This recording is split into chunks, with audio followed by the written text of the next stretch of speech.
வணக்கம் நேயர்களே, என்னுடைய சேனல் அக்கவுண்ட்ஸ் அண்ட் காஸ்டிங் குருவுக்கு உங்களை நான் வரவேற்கிறேன்.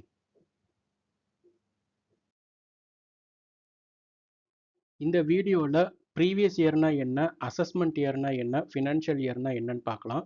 தென் how to determine first previous year in case of a new source of income or new business or profession அதையும் பார்க்கலாம்.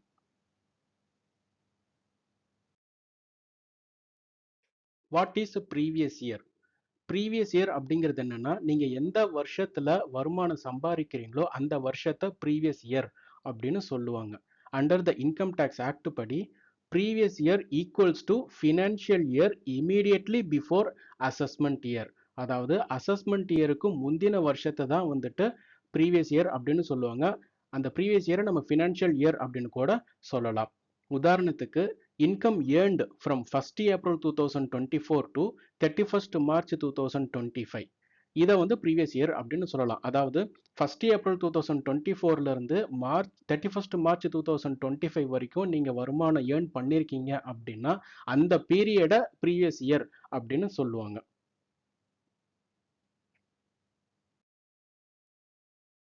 What is assessment year?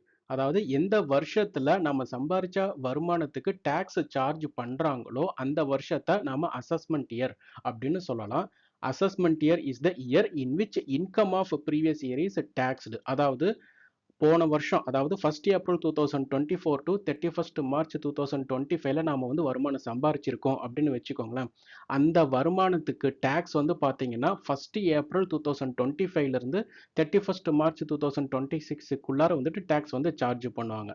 அந்த பீரியடை நாம அசஸ்மெண்ட் இயர் அப்படின்னு சொல்லலாம்.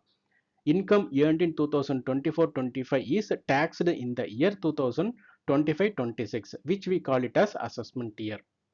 எதுக்காக அசஸ்மெண்ட் இயர் தேவைப்படுது அப்படின்னு பார்த்தீங்கன்னா, because tax cannot be calculated until income is completed அப்படிங்கிறாங்க.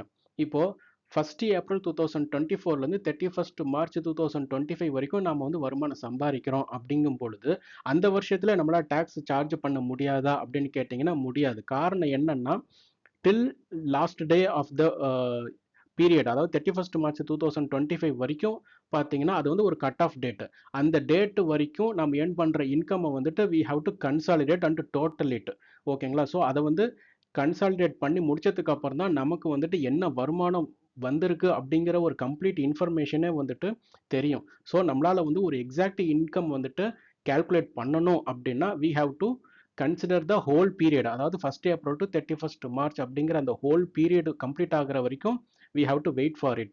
அந்த பீரியடுக்குள்ள என்னென்ன இன்கம் எல்லாம் வந்துட்டு நாம அக்கௌண்ட் பண்ணியிருக்கிறோமோ அந்த இன்கமுக்கு நெக்ஸ்ட் இயர், அதாவது 1st April 2025 to 31st March 2026 அந்த பீரியடுக்குள்ளார வந்துட்டு டேக்ஸை வந்து சார்ஜ் பண்ணுவாங்க. அதனால தான் அசஸ்மெண்ட் இயர் அப்படிங்கிற ஒரு கான்செப்ட் வந்து கண்டிப்பாக தேவைப்படுது. அதுக்கு ரீசன் அவங்க சொல்லியிருக்கிறது, because tax cannot be calculated until income is completed.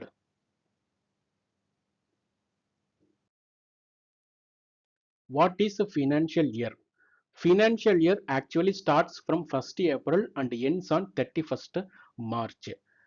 Financial year plays a dual role of assessment year and previous year. அதாவது ஃபினான்ஷியல் இயர் அப்படிங்கிறது அசஸ்மெண்ட் இயராகவும் இருக்கும், ப்ரீவியஸ் இயராகவும் இருக்கும் அப்படிங்கிறாங்க.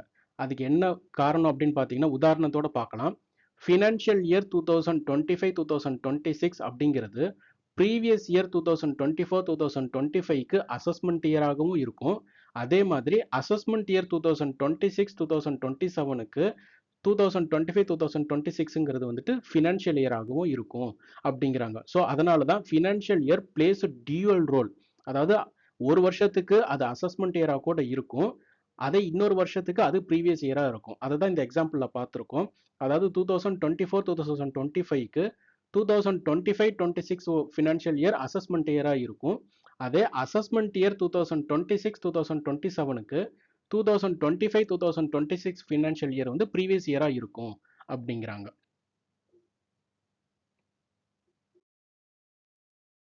How to determine first previous year?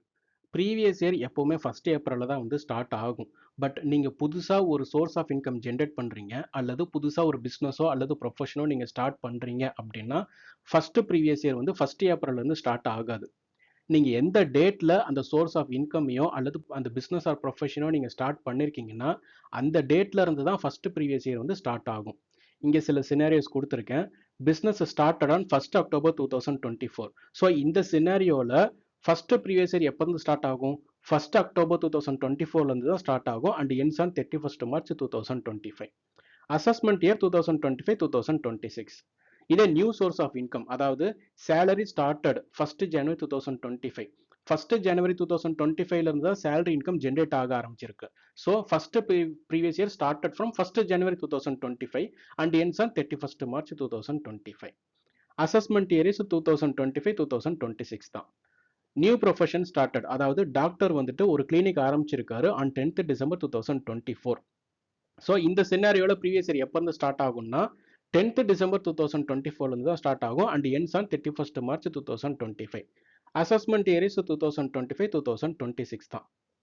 Rule என்ன அப்படின்னு பார்த்தீங்கன்னா, first previous year starts from the date of starting business or profession or source and ends on 31st March. அதாவது ஒரு புது சோர்ஸ் ஆஃப் இன்கம் நீங்கள் ஜென்ரேட் பண்ணுறீங்க அல்லது புதுசாக ஒரு பிஸ்னஸோ அல்லது ப்ரொஃபஷனோ நீங்கள் ஸ்டார்ட் பண்ணுறீங்கன்னா அது எந்த டேட்டில் ஜென்ரேட் ஆயிருக்கு அல்லது எந்த டேட்டில் நீங்கள் ஸ்டார்ட் பண்ணியிருக்கீங்களோ அந்த டேட்ல இருந்து தான் ஃபர்ஸ்ட் ப்ரீவியஸ் இயர் உங்களுக்கு ஸ்டார்ட் ஆகும் and ends on 31st March. இந்த வீடியோவில் previous year, assessment year, financial இயர்னா என்னன்னு உங்களுக்கு ஒரு அண்டர்ஸ்டாண்டிங் கிடைச்சிருக்கும். அது இல்லாமல் ஃபஸ்ட்டு ப்ரீவியஸ் இயர் எப்படி கால்குலேட் பண்ணணும் அப்படிங்கிறத டீட்டெயில்டாகவே பார்த்தோம். என்னுடைய channel accounts and costing Guru நீங்கள் இன்னும் சப்ஸ்கிரைப் பண்ணலைன்னா சப்ஸ்கிரைப் பண்ணுங்கள். உங்கள் ஃப்ரெண்ட்ஸ் அண்ட் கலீக்ஸுக்கு இந்த யூடியூப் சேனலோட லிங்கை ஷேர் பண்ணுங்கள். இந்த வீடியோ பிடிச்சிருந்ததுன்னா கமெண்ட் பண்ணுங்கள், லைக் பண்ணுங்கள். உங்களுடைய சப்போர்ட் எப்பவும் எனக்கு தேவை. தேங்க்யூ.